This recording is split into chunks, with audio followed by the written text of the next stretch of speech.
ஸ்ரீமத் வால்மீகி ராமாயணம் கிஷ்கிந்தா காண்டம் chapter 18. Vaali ராமன முதல்ல பார்த்த போது அவனுடைய மனசுல கோபம், வேதனை, அகங்காரம், துன்பம் ஆகிய எல்லாமாக சேர்ந்து மூடப்பட்டு இருந்தது. களத்துல ராமனின் அம்பு மார்பில் பாய்ந்து கீழே விழுந்த வாலி நேரில் போராடாமல் மறைந்து இருந்து என்னை எதற்காக கொன்றாய் என்று கடுமையான ஒரு கேள்விய கேட்டான். அவனுடைய வார்த்தைகள் வெறும் கோபம் அப்படின்னு சொல்ல முடியாது. தன் வீரத்திற்கு கிடைத்த அவமானமாகத்தான் அவன் அதை பார்த்தான்.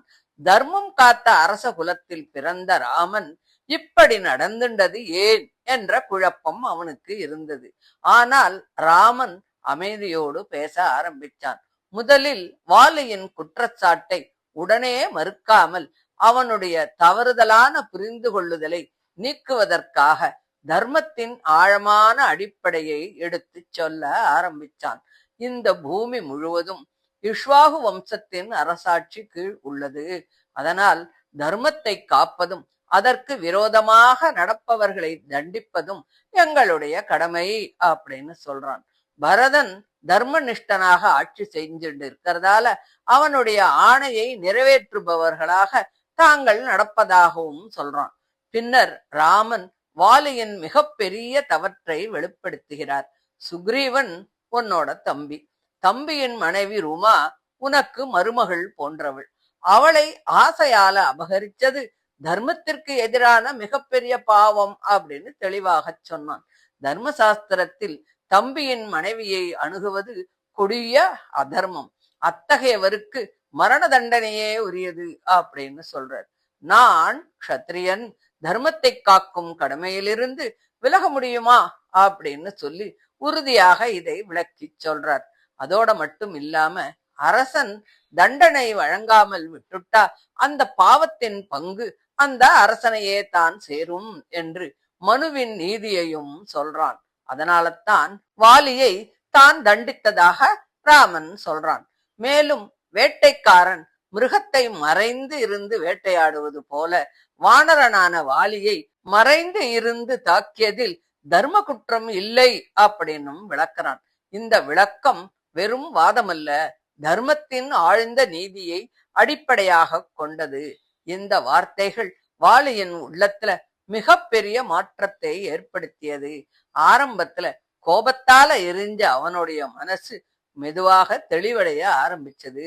ராமன் சொல்வது உண்மைதான் அப்படின்னு உணர ஆரம்பிச்சான்.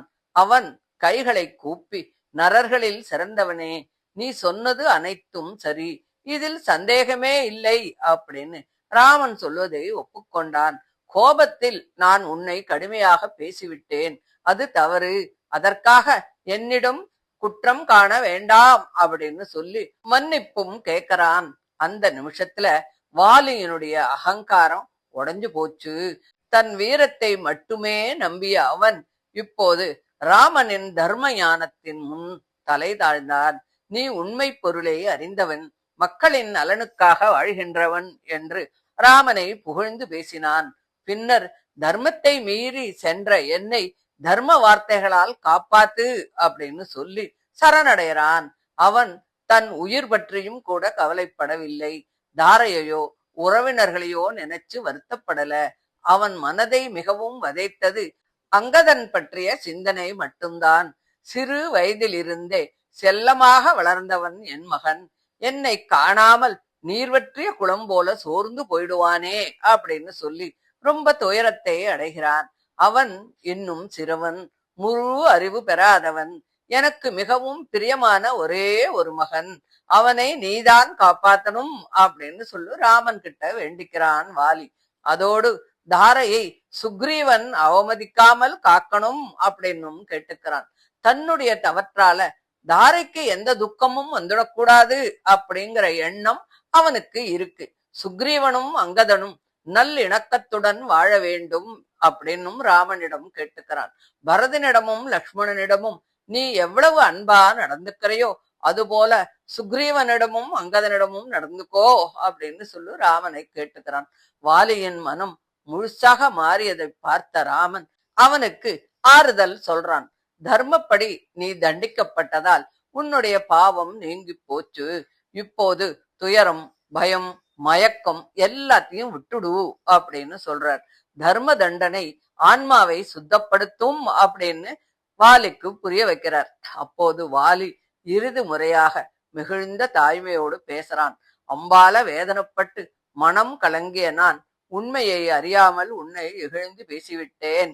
இந்திரனை ஒத்த வீரமுடைய அரசனே, என்னை மன்னித்து விடு அப்படின்னு சொன்னோம். இப்படி போர்க்களத்துல ஆரம்பிச்ச இந்த சந்திப்பு ஒரு சாதாரண வீர போராக முடியாம அகங்காரத்திலிருந்து ஞானத்துக்கு போய் ஆன்மாவின் மாற்றமாக மாறிடுத்து. வாலி முதலில் ராமனை குற்றம் கூறினான். ஆனால் கடைசியில அவனை தர்மத்தின் உருவமாகத்தான் பார்த்தான்.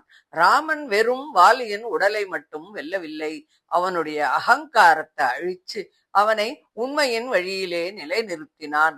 உள் தத்துவமாக வாலி மனித அகங்காரத்தின் உருவம். தன் பலம், வெற்றி, ஆசை ஆகியவற்றில் மூழ்கிய மனம் முதலில் தெய்வ நீதி புரியாமல் எதிர்க்கிறது. ஆனால் வாழ்க்கையின் துன்ப அன்புகள் மனத்தை உடைக்கும் போது உண்மை மெதுவாக உள்ளத்தில் வெளிப்படுகிறது. ராமன் பரமாத்மா. அவன் தர்மத்தின் வழியாக ஆன்மாவை சுத்தப்படுத்துகிறார். வாலியின் மரணம் உண்மையில் அவனுடைய அகங்காரத்தின் மரணம்தான். அதற்கு பிறகுதான் அவனுக்கு ஞானமும் சரணாகதியும் பிறக்கிறது. அங்கதன் ஆன்மாவின் நிர்பாவ நிலைமையை குறிக்கிறான். தாரை தூய புத்தியை குறிக்கிறாள். சுக்ரீவன் பயத்தால் மறைஞ்சென்றிருக்கிற ஜீவனை குறிக்கிறான். ராமன் அருள் வரும்பொழுது அதர்மத்தில் விழுந்த மனம் சுத்தமடைந்து உடைந்த உறவுகள் தர்மத்தில் மீண்டும் இணைகிறது. இறுதியில் மனிதன் தன் தவறுகளை உணர்ந்து தெய்வத்தை நாடும் போது தண்டனையும் கருணையாகவே மாறிவிடுகிறது அப்படின்னு சொல்லி இந்த 18வது அத்தியாயம் முடிகிறது. இதை தொடர்ந்து 19வது அத்தியாயத்தை அடுத்த ஆடியோவில் பார்க்கலாம். தேங்க்யூ.